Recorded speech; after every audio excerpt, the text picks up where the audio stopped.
ચોક્કસ. અહીં આપેલા પ્રશ્નો અને તેના જવાબોની વિસ્તૃત સમજૂતી છે. 50. રોરશાકની કસોટીની મુખ્ય સમસ્યા શું છે? જવાબ એ. પ્રતિભાવોનું અર્થઘટન. સમજૂતી. રોરશાકની કસોટીમાં વ્યક્તિના પ્રતિભાવોનું અર્થઘટન કરવું મુશ્કેલ હોય છે કારણ કે તે વ્યક્તિલક્ષી હોય છે. 51. ટેટની રચના કોણે કરી છે?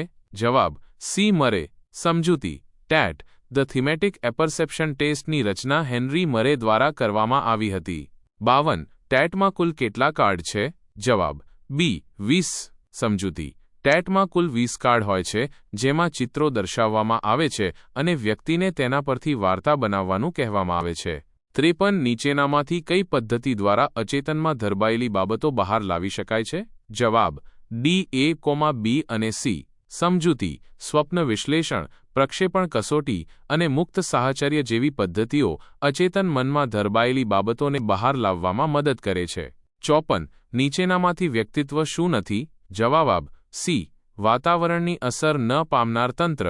સમજૂતી. વ્યક્તિત્વ એ મનોશારીરિક તંત્ર છે, ગત્યાત્મક સંગઠન છે અને વાતાવરણ સાથે સમાયોજન સાધતું તંત્ર છે, પણ તે વાતાવરણની અસરથી મુક્ત નથી. 55. નીચે આપેલા વ્યક્તિત્વ સિદ્ધાંતોને તેની મુખ્ય ખાસિયતો સાથે જોડો. જવાબ એ. 1C, 2D, 3A અને 4B. સમજૂતી. માનવ સ્વભાવની નિરાશાવાદી છાપ. ફ્રોઇડ. સી. સામૂહિક અચેતન યુંગ. ડી. લઘુતાભાવ અને ક્ષતિપૂર્તિ એડલર. એ. મૂળ ચિંતા હોર્ની. બી. 56. ફ્રોઇડે પોતાના વ્યક્તિત્વ સિદ્ધાંતમાં ચેતન, પૂર્વચેતન અને અચેતન સ્તરને કયા મોડલ દ્વારા સમજાવ્યું છે? જવાબ સી. રચનાત્મક મોડલ. સમજૂતી. ફ્રોઇડે વ્યક્તિત્વના 3 સ્તરોને સમજાવવા માટે રચનાત્મક મોડલનો ઉપયોગ કર્યો હતો. 57. ફ્રોઇડના પૂર્વચેતન પ્રીકોન્શિયસ માનસિક સ્તરને અન્ય કયા નામથી ઓળખવામાં આવે છે? જવાબ ડી. A, B અને C. સમજૂતી. પૂર્વચેતનને સબકોન્શિયસ, ફોરકોન્શિયસ અને અવેલેબલ મેમરી તરીકે પણ ઓળખવામાં આવે છે.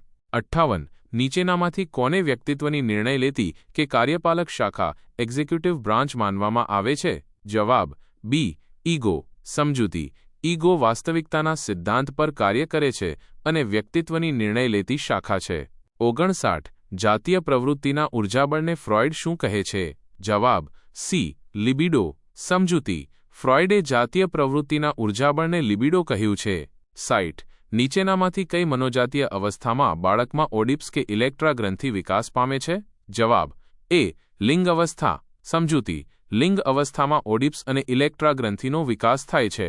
61. દિન પ્રતિદિનના જીવનમાં બોલવામાં, લખવામાં કે ઓળખવામાં થતી ભૂલને ફ્રોઇડ શું કહે છે? જવાબ બી. પારાપ્રાક્સિસ. સમજૂતી. ફ્રોઇડના મતે આ પ્રકારની ભૂલો અચેતન મનના વિચારોને દર્શાવે છે.